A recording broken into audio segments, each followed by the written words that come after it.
100টার 98টা পরিবারে আমরা পাচ্ছি না। স্বামী যেটা পছন্দ করে জায়েজ, অথচ স্ত্রী ওইটা চায় না। আমি 27টা পেয়েছি, এই মেয়েটা চায় না, শুধু এর দোষ না, এই মেয়েটাকে কান পড়া দেয় ওর মা আর ওর বড় বোন। ওখান থেকে খালি বারবার ফতোয়া দেয়, ওই আর কতদিন থাকবি, তাড়াতাড়ি আলাদা হ। যেই মহিলা স্বামী যেটা পছন্দ করে ওটা যদি জায়েজ হয়, সে নিজে ওইটা পছন্দ করবে। এটা আজ নেই। 100টার 98টা পরিবারে আমরা পাচ্ছি না।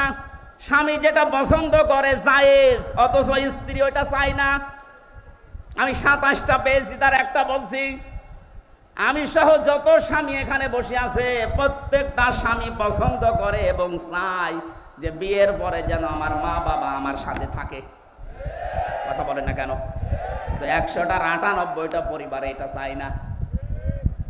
এই মেয়েটা চায় না, শুধু এর দোষ না, এই মেয়েটাকে কান পড়া দেয় ওর মা আর ওর বড় বোন। ওখান থেকে খালি বারবার ফতোয়া দেয়, ওই আর কতদিন থাকবি, তাড়াতাড়ি আলাদা হ। সম্মানিত মা বোনেরা, আপনার মা আপনার বড় বোন যদি আপনাকে জান্নাতে যাওয়ার প্রতিবন্ধকতা সৃষ্টি করে, এরকম মার বাবার কথা মানা। আরো জোরে বলেন। এই যে আরাফ নামক যে প্রাচীরের ওপরে আপনি দাঁড়িয়ে আছেন, এই হাদিসের ব্যাখ্যা বলতে গিয়ে আমি হাদিসটা নিয়ে আসলাম। বিশ্ব নবী জানিয়েছেন ওদেরকে আল্লাহ জান্নাতে দিচ্ছে না, কারণ তারা মা বাবার হক আদায় করেনি। দ্বিতীয় নম্বর, নবীজি বললেন ওদেরকে জাহান্নামে আল্লাহ দেবে না। সাহাবী প্রশ্ন করলেন হযরতে আবু যর গিফারী রাদিয়াল্লাহু তাআলা আনহু, হে নবী, এদেরকে জান্নাতে দিচ্ছে না বুঝলাম, জাহান্নামে দেবে কেন? এখন বিশ্ব নবী বলেন এই মানুষগুলো দুনিয়া আর যাই করুক, একামতে দিন, দিনকে কায়েম করার জন্য সর্বাত্মক চেষ্টা চালিয়েছে, এই কারণে আল্লাহ তাদেরকে জাহান্নামে দেবে না। এটা শুধু খুলনা না, সারা পৃথিবীতে ছড়িয়ে যাচ্ছে। কত সাংবাদিক দেখছেন না, সবাইকে উদ্দেশ্য করে আমি ঘোষণা দিতে চাই, সূরা সফের 10 নম্বর আয়াতের দলিল, হাল আদুল্লুকুম আলা তিজারাতিন তুনজিকুম মিন আযাবিন আলীম। তোমাদেরকে এমন একটা ব্যবসার কথা বলবো যেটা করলে জাহান্নামের আগুনে যাওয়া লাগবে না। তুমিনুনা বিল্লাহি ওয়া রাসূলিহি ওয়া তুজাহিদুনা ফি সাবিলিল্লাহ বিআমওয়ালিহিম ওয়া আনফুসিহিম যালিকুম খায়রুল লাকুম ইন কুনতুম তা'লামুন। আল্লাহর প্রতি ঈমান আনার পরে, রাসূলের প্রতি ঈমান আনার পরে, এই দুইটাকে সামনে নিয়ে তাদের বিধান জমিনে কায়েম করার জন্য জান আর মাল দিয়ে যারা জিহাদ করবে, তাদেরকে আল্লাহ জাহান্নামে দেবে না। সুতরাং এই পৃথিবীতে যারা দিন কায়েমের জন্য চেষ্টা চালান, অন্যান্য যদি কোনো গুনাহ হয়েও থাকে, আল্লাহ অন্তত আপনাকে জাহান্নামে দেবে না, এই গ্যারান্টি আমি দিতে পারি। জাহান্নামে যাবেন না, কিন্তু জান্নাতে যেতেও পারছেন না মা বাবার হক আদায় না করার কারণে। কথা বলেন না কেন? হাদিসের শেষে আমি আর পাইনি যে নবীজি আর জানাননি যে তারা যাবে কোথায়।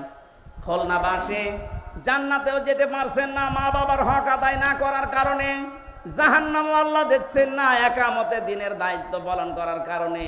যদি ওই আরাফ নামক প্রাচীরের ওপরে দাঁড়িয়ে থাকা লাগে, কি হবে বলেন তো? ওই রকম জীবন আমরা চাই? বলেন বলেন। এই আরাফ নামক সূরা থেকে একটা মাত্র আয়াত পড়েছি, 206টা আয়াত এখানে আছে, 179 নাম্বার আয়াত। আমার আজকের আলোচনার বিষয় বিবেক। কি বললাম? আরো জোরে। বিবেককে যদি সত্যি কেউ কাজে লাগাতে পারে, জীবনেও সে রাস্তা হারাবে না, সে রাস্তা পাবেই। আজকে আমরা অনেকে রাস্তা হারিয়ে ফেলেছি বিবেককে কাজে না লাগার কারণে। মাছের কাহিনী শুরু করব। তাফসীর শুনতে রাজি আছেন না? আরফ এ শব্দের শাব্দিক অর্থ পরিচিত হওয়া। আরফ মানে কি? এই সূরায় 206টা আয়াত আছে বললাম, এর 46 নাম্বার আয়াতের মাঝের অংশে আপনি দেখবেন এই নামটা আছে, আল্লাহ নিজে ব্যবহার করেছেন।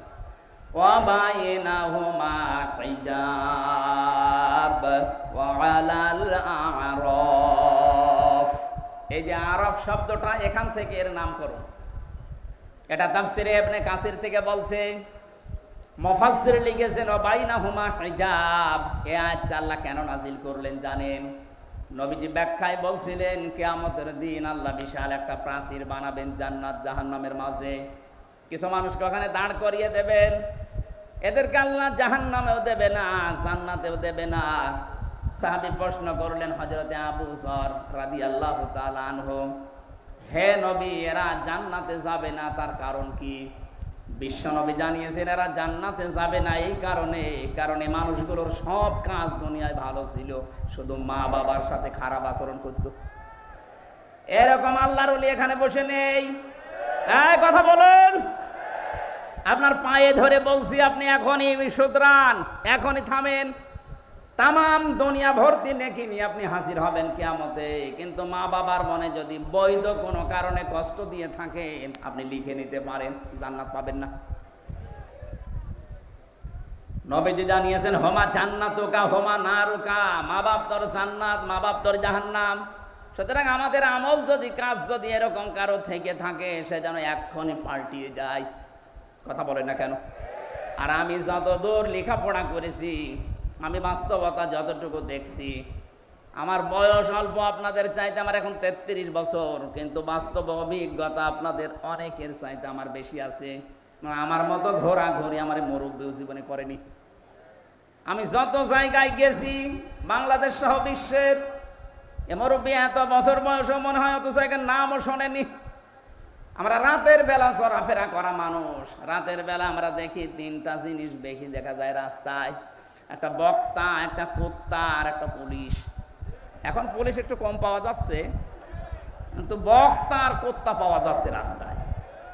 রাত যত বেশি হয় রাস্তায় পাওয়া যায় হয় কুকুর নাই বক্তা। কথা বলছেন এখন? পুলিশের নাম বললে ওরা আবার রাগ করে, হুজুর আপনি কুকুরের সাথে তুলনা দিলেন। আরে ভাই, সে নামে তো আমিও আছি, আমি বক্তার নাম বলিনি। রাতের বেলা তো দেখা এদের সাথেই হয়, তাছাড়া অন্য কেউ তো আর রাত জেগে থাকে না, তারা তো ঘুমিয়ে থাকে। এই জন্য বাস্তব অভিজ্ঞতায় আমি বলছি, এই দেশের বহু সংসারে আজ সন্তান জাহান্নামী হয়ে ওই আরাফ নামক প্রাচীরে দাঁড় করা অবস্থায় থাকবে এই দেশে তার বউর কারণে। অধিকাংশ বউগুলো তার আচরণের কারণে সন্তান বাধ্য হয় মা বাবার সাথে খারাপ ব্যবহার করতে। বলেন, তিরমিজি শরীফের হাদিস বলছি, হাজারো মেয়ে লোক বসে আছে, মহিলা প্যান্ডেলের এরকম 4টা বানিয়েছে এরা, আপনাদের চাইতে 4 ডবল মহিলা বসে আছে। সম্মানিত মা বোনেরা, আপনি যদি মনে করেন যে আমি জান্নাতের গ্যারান্টি দুনিয়া থেকে নিয়ে যেতে চাই, আমি জান্নাতি হতে চাই, জান্নাতের 8টা দরজায় যেন আমার জন্য খোলা থাকে, তাহলে দুনিয়ায় 5টা কাজ মাস্ট বি আপনাকে করাই লাগবে। 1 নম্বরে নবীজি বলেন, যা নাজারা ইলাইহা সাররাতুহু, যখন কোন স্বামী তার স্ত্রীর দিকে তাকাবে সে যেন স্বামীকে খুশি করে। নবীজির এই হাদিস আজ বাংলাদেশের 100টার প্রায় 98টা মহিলা মানে না। এক কথা বলেন না কেন? সারাদিনের পরিশ্রান্ত শরীর নিয়ে বাড়িতে আসবে, আল্লাহর কোরআনের ঘোষণা ছিল, আমিন আয়াতিহি আন খালাকালাকুম মিন আজওয়াজিকুম লিতাসকুনু ইলাইহা ওয়া জাআলা বাইনাকুম মাওয়াদ্দাতা ওয়া রাহমা ইন্না ফি যালিকা লাআয়াতিন লিকাউমিন ইয়াতাফাক্কারুন। সূরা রুমের 21 নম্বর আয়াতে আছে, এটা 21 নম্বর পারার 5 নম্বর পৃষ্ঠা 7 নম্বর লাইনে পাবেন, তাফসিরে ফি জিলালিল কোরআনে আছে। রব্বুল আলামিন বলেন, আমার যত নিদর্শন দুনিয়াতে আছে এর ভেতরে অন্যতম নিদর্শন এই, আমি তোমাদের থেকে তোমাদের জোড়া বানিয়েছি স্ত্রীদেরকে, যেন তোমরা শান্তি স্বস্তি এবং নিরাপত্তা সেখানে খুঁজে পাও। তো বাস্তবে আমরা হাজারো স্বামী আজ স্ত্রীর কাছে এই রেসপন্স, এই সম্মান এগুলো না পাওয়ার কারণে বাধ্য হয়ে অন্য জায়গায় লাইন করি। ও বলছে ঠিক, করোনার মানুষ তো বদনাম করে ফেলবে দেখছি। সম্মানিত মা বোনেরা, আপনার স্বামী এখানে বসে আছে, এই ক্যামেরা ওইদিকে মারো তো, যেটা ঠিক বললো, দেখেন ওর স্ত্রী কি বলে। আজকে আপনার ভাত বন্ধ হয়ে যাবে। আমার দিকে ঘোরানো আছে, আমরা কয়েকজন ঝামেলায় আছি, আপনাদের অসুবিধা নেই। না, যখন বলেই ফেলেছেন মুখ ফুটে, আমার মনে হয় এরকম কিছু হচ্ছে। স্ত্রীর পক্ষ থেকে এই রেসপন্স, এই আগ্রহ, এই ভালোবাসা, মায়া মহাব্বত না পাওয়ার কারণে আজ পরকীয়া প্রেম দিন দিন বেড়ে যাচ্ছে। এজন্য স্বামী যখন বাইরে থেকে আসবে, আপনি যদি জান্নাতি মহিলা হতে চান, প্রথম নাম্বারে আপনার কাজ হবে তাকে আনন্দ দেওয়া। সাররাতহু ইদা নাজারা ইলাইহা সাররাতহু, তাকে আনন্দ দেওয়া, সে যেভাবেই হোক, সাজগোজ করে হোক, কথাবার্তা দিয়ে হোক, আবেগ অনুভূতি দিয়ে হোক, দরকার হয় কাঁতু কুতু দেবেন। কি অসুবিধা? কোনো অসুবিধা নেই। স্বামীকে যদি কাঁতো কুতো দেওয়া লাগে তাও দেবেন, ও যেন অন্তত হাসে। 2 নাম্বার, ইদা গাবা আনহা হাফিজাতুহু, যখন আপনার স্বামী বাইরে থাকবে ওই সময়টা নিজের শরীর, নিজের সম্ভ্রম, ইজ্জত আপনি হেফাজত করে রাখবেন। দুঃখজনক হলো সত্য যে এখন বিভিন্ন নেতারা ধরা পড়ছে, এদের নাকি রাতের বেলা ঘুম পাড়ানোর জন্য আলাদা মানুষ লাগতো। বলেন নাউজুবিল্লাহ। যারা এসে এদেরকে ঘুম পাড়াতো এরা কারো না কারো বউ। এই কথা বলেন না কেন? আমি নাম ধরি না সহজে, যা দেখতে পাচ্ছি বাধ্য হওয়া লাগছে এদের চরিত্রের বর্ণনা দিতে। এটা মানুষের চরিত্র বলে। নবীজি 3 প্রকার মানুষকে সবচাইতে বেশি লানত দিয়েছেন। তার 1 নম্বরে যারা বুড়ো জেনাখোর। আরে 15.5 বছরে আমার মনে হয় বুড়ো জেনাখোর বেড়ে গিয়েছিল। 75, 80, 85 বছর বয়স, শরীর চলে না, বাকিটা বললাম না। কথা বলেন না কেন? এখন বের হচ্ছে না। তারা সম্মানিত মানুষের জন্য তাদের নাম নিলাম না। কি চরিত্র আপনার! চেহারা দেখলে কাকের মতো মনে হয়, অথচ মুখের জেনা, হাতের জেনা, কলবের জেনার বাকি জেনা আমি নাই নাই বললাম। এগুলো সব এখন বের হচ্ছে। কথা বলেন না কেন? যারা আপনাকে ঘুম পাড়িয়ে রাত 12টা, রাত 2টায় বাড়ি যেত, এরা কারো না কারো বউ। বলেন না কেন? এরা কোনোদিন জান্নাত পাবে? ইদা গাবা আনহা হাফিজাতুহু, স্বামী যখন থাকবে না নিজেকে আপনি পরিশুদ্ধ করে রাখবেন। এটা জান্নাতি মহিলাদের নিদর্শন। এটা হাজারো মেয়ে লোকের ভেতরে পাওয়া যায় না। স্বামী বাইরে গেলে উল্টা পাল্টা মোবাইল নাম্বারে কল দিয়ে এমন এমন কথা বলে, সংসার ভেঙে যেতে শেষে বাধ্য হয়। কথা বলে না কেন ভাই? 3 নম্বরে বিশ্ব নবী জানিয়েছেন, ওয়া তুইনু আলা দীনি যাওজাতিহা, তোমার স্বামী যখন বাইরে দিনের কাজ করবে, এই মহিলা নেককার হলে তাকে সাহায্য করবে। আমার মনে হয় যতটুকু আমি দেখেছি, একামতে দিন যারা এদেশে কায়েম করতে চায় তাদের স্ত্রীগুলো অন্তত এটা একটু মেনে চলছে। আর বাকি যেই বলেন, সে পীর হোক আর ক্ষীর হোক আর আলেম হোক, অধিকাংশ যারা একামতে দিনের এই কনসেপ্টটা নিজের ভেতরে আনতে পারে না, তাদের পরিবারে 100 ভাগে 98 ভাগ অশান্তি। আপনি খোঁজ খবর নিয়ে দেখবেন। আমি যতটুকু পেয়েছি এটা বললাম। সম্মানিত মা বোন যারা এসেছেন, আপনার স্বামী যদি মানব কল্যাণমূলক কোনো কাজে থাকে, যদি দিনের কাজ করে, দিন প্রচারে, দিন প্রসারে, দিন কায়েমে, যে কাজেই থাকবে, আপনি তাকে খাদিজার মতো সাহায্য করবেন। এক কথা বলেন না কেন? কিয়ামতের ময়দানে খাদিজাতুল কুবরাকে যেমন জান্নাতের দরজাগুলো ডাকতে থাকবে, আপনাকেও না নিয়ে যাবে না। তার জীবনী পড়লাম গভীর রজনীতে, হযরতে খাদিজাতুল কুবরা রাদিয়াল্লাহু তাআলা আনহা দরজার সাথে হেলান দিয়ে ঘুমিয়ে আছেন। মুহাম্মদ রাসূলুল্লাহ আসলেন, একটা মাত্র ডাক দিয়েছেন, খাদিজা। দরজা খুলে গেছে। ডাক দিয়ে বলে, স্ত্রী, এত রাত হয়ে গেছে, ঘুমাওনি? হযরতে খাদিজা বলে, হে রাসূল, আপনি দিনের দাওয়াত নিয়ে বাইরে থাকেন, 24 ঘন্টা আমি আতঙ্কে থাকি, কাফেররা না জানি কি আপনার উপরে কি করে ফেলে। যতক্ষণ বাড়িতে না আসেন আমার ঘুম হয় না। এরপরও যদি আমার ঘুম লেগে যায়, চিন্তা করি আমি আরামের বিছানায় ঘুমাবো। আপনি দিন প্রসারে, দিন প্রসার করে এসে রাতের বেলা আমাকে ডাক দিতে দিতে হয়রান হয়ে যাবেন, আপনি কষ্ট পাবেন দাঁড়িয়ে থাকতে। এজন্য আমার কষ্ট হলেও আমি এই জালানা দরজার সাথে লাগিয়ে নিজের পিঠকে হেলান দিয়ে ঘুমাই। নবীজি হযরতে খাদিজাকে বুকের ভেতরে জড়িয়ে নিলেন, কপালে গালে চুমা দিলেন, ডাক দিয়ে বললেন, খাদিজা, আগামী দিন থেকে এরকম আর করবা না। খাদিজাতুল কুবরা ওই দিন নবীজিকে বলেছিলেন, হে আমার স্বামী, আমি একটা বিষয়ের গ্যারান্টি চাই। কি বিষয়? কবরে আমাকে যখন রাখা হবে, আমি আপনার মুখ থেকে কবরের বর্ণনা শুনেছি।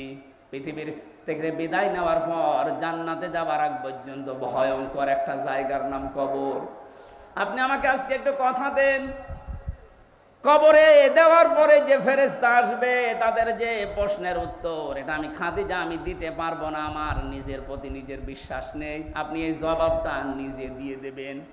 নবীজি বললেন, আদম থেকে শুরু করে পর্যন্ত কেউ কারো কবরে জবাব দিয়ে দেয়নি, এটা আমি পারবো না।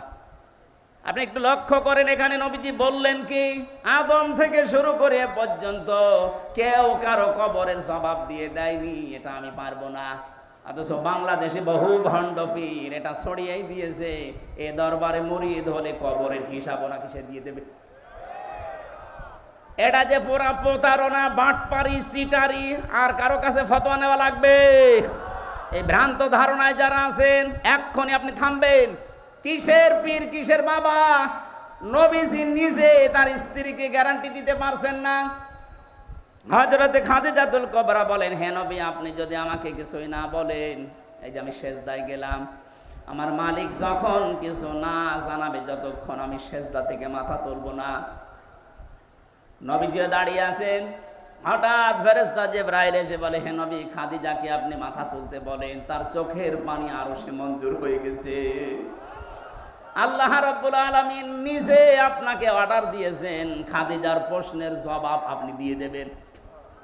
নবীজি বললেন, কি বলো জিবরাইল? আমি আজ পর্যন্ত কোনোদিন এ ব্যবস্থা কারো পক্ষে পাইনি, খাদিজার পক্ষে আল্লাহ দিয়েছেন, আপনাকে দেওয়া লাগবে। হযরতে খাদিজাকে ডাক দিয়ে বললেন, মাথা তোলো, তোমার চোখের পানি আরশে পৌঁছিয়ে গেছে, তোমার কবরের জবাব দেওয়া লাগবে না, আমি নিজে দিয়ে দেব তোমারটা। হযরতে খাদিজা ওই দিন বলেছিলেন, হে আমার স্বামী, আপনার জন্য এই ঘরটা আমি নয়েজ মুক্ত রাখি, শব্দ, গোলমাল, আওয়াজ, এগুলো থেকে আপনাকে আমি শান্তিতে রাখি। ঘরে আসলে আপনার স্বামী বাইরে থেকে যখন আসবে, ঘরটা আপনি শান্ত নির্মল করে দেবেন। খাদিজাতুল কুবরা এই কাজ করার কারণে তার জন্য আল্লাহ একটা জান্নাত ঘর বানিয়ে রেখেছেন।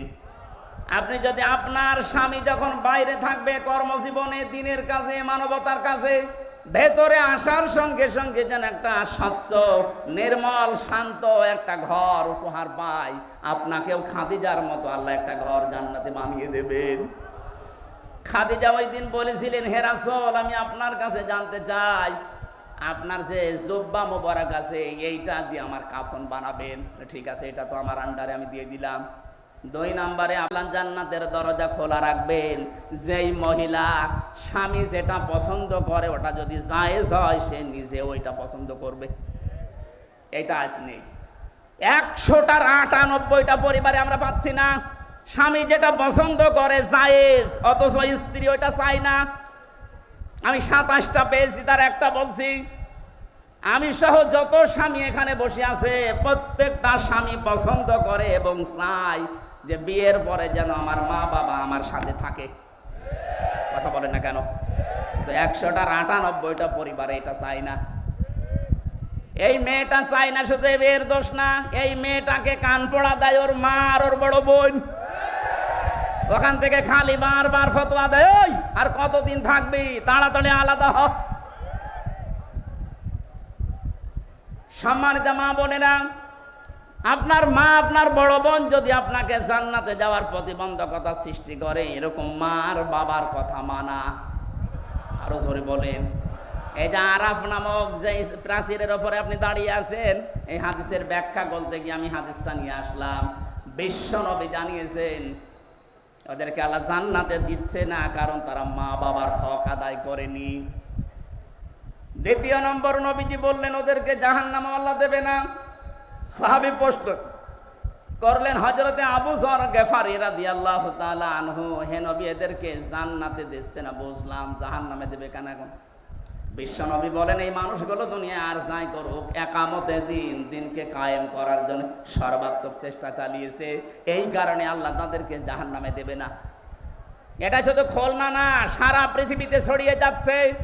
কত সাংবাদিক দেখছেন না, সবাইকে উদ্দেশ্য করে আমি ঘোষণা দিতে চাই, সূরা সফের 10 নম্বর আয়াতের দলিল, হাল আদুল্লুকুম আলা তিজারাতিন তুনজিকুম মিন আযাবিন আলীম।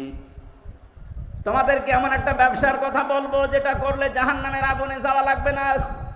তুমিনুনা বিল্লাহি ওয়া রাসূলিহি ওয়া তুজাহিদুনা ফি সাবিলিল্লাহ বিআমওয়ালিহিম ওয়া আনফুসিহিম যালিকুম খায়রুল লাকুম ইন কুনতুম তা'লামুন। আল্লাহর প্রতি ঈমান আনার পরে, রাসূলের প্রতি ঈমান আনার পরে এই দুইটাকে সামনে নিয়ে তাদের বিধান জমিনে কায়েম করার জন্য জান আর মাল দিয়ে যারা জিহাদ করবে তাদেরকে আল্লাহ জাহান্নামে দেবে না। সুতরাং এই পৃথিবীতে যারা দিন কায়েমের জন্য চেষ্টা চালান, অন্যান্য যদি কোনো গুনাহ হয়েও থাকে, আল্লাহ অন্তত আপনাকে জাহান্নামে দেবে না, এই গ্যারান্টি আমি দিতে পারি। জাহান্নামে যাবেন না, কিন্তু জান্নাতে যেতেও পারছেন না মা বাবার হক আদায় না করার কারণে। কথা বলেন না কেন? হাদিসের শেষে আমি আর পাইনি যে নবীজি আর জানাননি যে তারা যাবে কোথায়। খুলনাবাসী জান্নাতেও যেতে পারছেন না মা বাবার হক আদায় না করার কারণে, জাহান্নামও আল্লাহ দেখছেন না একামতে দিনের দায়িত্ব পালন করার কারণে। যদি ওই আরাফ নামক প্রাচীরের উপরে দাঁড়িয়ে থাকা লাগে, কি হবে বলেন তো? ওই রকম জীবন আমরা চাই? বলেন বলেন। এই আরাফ নামক সূরা থেকে একটা মাত্র আয়াত পড়েছি, 206টা আয়াত এখানে আছে, 179 নাম্বার আয়াত। আমার আজকের আলোচনার বিষয় বিবেক। কি বললাম? আরো জোরে। বিবেককে যদি সত্যি কেউ কাজে লাগাতে পারে, জীবনেও সে রাস্তা হারাবে না, সে রাস্তা পাবেই। আজকে আমরা অনেকে রাস্তা হারিয়ে ফেলেছি বিবেককে কাজে না লাগার কারণে। দেখেন তো আল্লাহ কি জানিয়েছেন, ওয়ালাকাদ যারানা লিজাহান্নামা কাসীরাম মিনাল জিন্নি ওয়াল ইনস। আল্লাহ কথা শুরু করার আগে তাকিদ দিচ্ছেন। আল্লাহ পাক বলেন ওয়ালাকাদ, অবশ্যই, যারানা, আমি বানিয়েছি, তৈরি করেছি, লিজাহান্নামা, জাহান্নামের জন্য, কাসীরাম মিনাল জিন্নি ওয়াল ইনস, অধিকাংশ মানুষ আর জিন জাহান্নামে যাবে, এই জন্যই বানিয়েছি। প্রশ্ন আসতে পারে তাহলে আমাদের দোষ কি? যেখানে আল্লাহ কাসির দিলেন কলিল না দিয়ে, আবার কাসির না দিয়ে কাসির র একালিফ টান আছে। কলিল মানে অল্প, কলিলা মানে একেবারে অল্প, কাসির মানে অল্প, কাসির মানে বেশি, কাসির র মানে অনেক বেশি। কত বেশি আমাদের মেধা ধরবে না। আল্লাহ বলেন এত মানুষ আর জিন জাহান্নামে দেব। আমরা যেহেতু প্রশ্নই করে ফেলেছি আল্লাহ, তাহলে আমাদের দোষ কি? আল্লাহ বলেন দোষ আছে। 3টি ইন্দ্রিয় শক্তি যাদের আছে, এই 3টা যারা কাজে লাগাবে না, এই মানুষগুলো মাস্ট বি জাহান্নামে যাবে। আর অন্যান্য কারণ আছে অন্য আয়াতে, এই আয়াতে 3টা পেয়েছি। খুলনাবাসী এখন থেকে আপনি মিলাবেন আপনার ভেতরে এই 3টা গুণ আছে কিনা। যদি থেকে থাকে এখনই তাওবা করে ভালো হওয়ার নিয়ত করা লাগবে। রাজি আছেন কিনা? রাজি আছেন কারা কারা? দেখি লিল্লাহে তাকবীর, লিল্লাহে তাকবীর, লিল্লাহে তাকবীর। আলহামদুলিল্লাহ। ভাই আমরা এবার 3টা কারণ বলছি, দেখেন আমার ভেতরেও যদি থাকে আমি এখনই পরিবর্তন হওয়ার সিদ্ধান্ত নেব। 1 নম্বরে লাহুম কুলুবুন লা ইয়াফকাহুনা বিহা, তাদের কলব আছে কিন্তু চিন্তা নেই, উপলব্ধি শক্তি নেই। তাদের যে হৃদয় আল্লাহ দিয়েছেন, এই মানুষগুলো চিন্তা ভাবনা করে না হৃদয় দিয়ে। তাদের বিবেক আল্লাহ দিয়েছেন, বিবেকটা কাজে লাগায় না। আমি যে প্রথমেই বললাম, মানুষ যদি বিবেক কাজে লাগাতে পারে সে কোনোদিন রাস্তা হারিয়ে ফেলবে না। আজ এই জাতি রাস্তা হারিয়ে ফেলেছে শুধু বিবেকটা কাজে না লাগার কারণে। 2006 সালে এই পৃথিবীর ইতিহাস যারা পাল্টিয়ে দিয়েছে, 28শে অক্টোবরে এ দৃশ্য দেখার পরে তামাম পৃথিবী হতভম্ব হয়ে গেল। এরপরও আমাদের বিবেকটা কাজে লাগলো না। আপনি চিন্তা করতে পারেন, একটা জীবিত মানুষকে পিটিয়ে হত্যা করার পরে তার লাশের উপর একটা মানুষ ড্যান্স দেয়, আর তারা এখন মানবতার বলি উড়াচ্ছে। 7 সালে আমি তখন ম্যাট্রিক পরীক্ষা দেই, আসছিলাম সিরাজগঞ্জ থেকে। রাস্তার মাঝে দেখলাম একটা মরা কুকুর পড়ে আছে। ড্রাইভার গাড়ি চালিয়ে না দিয়ে বাম দিয়ে ঢুকিয়ে দিল। গাড়ি একটু ঝাঁকি দিয়েছে, ডাক দিয়ে বললাম, ড্রাইভার সাহেব আপনি এ কি করলেন? এখন তো উল্টিয়েছে তো গাড়ি। ড্রাইভার আমার বলছে, দেখেন না একটা মরা কুকুর পড়ে আছে, আমি ডবল করে আমার চাকা চালাবো, আমার বিবেক নেই। আমি ওনারে যেই বলেছি, আরে ভাই এটা তো মরা কুকুর, এ মারলে কি আর না মারলে কি? ড্রাইভার আমার দিকে আবার ঘুরে বলছে, হুজুর আপনি কি আসলে হুজুর নাকি বেশ ধরেছেন? কেন? আপনি দেখছেন একটা মরা কুকুর পড়ে আছে, আমি ডবল করে গাড়ির চাকা চালাবো, আমার বিবেক নেই? বললাম, ভাই আপনার নাম কি? বলছে সুব্রত। তার মানে উনি হিন্দু মানুষ। নাম কি বলেন বলেন। পিঠের ওপরে থাবা দিয়ে ওই দিন বলেছিলাম, আপনি একটা হিন্দু, আপনার ইমান নেই কিন্তু বিবেক আছে। বিবেক থাকার কারণে একটা নিকৃষ্ট জীব পড়ে আছে মরা, তারপর আপনি ডবল করে মারেন না। অথচ পৃথিবীর আশরাফুল মাখলুকাত আমার জসিম ভাইকে কিছু মানুষ পিটিয়ে মারার পরে ড্যান্স দিয়েছিলেন।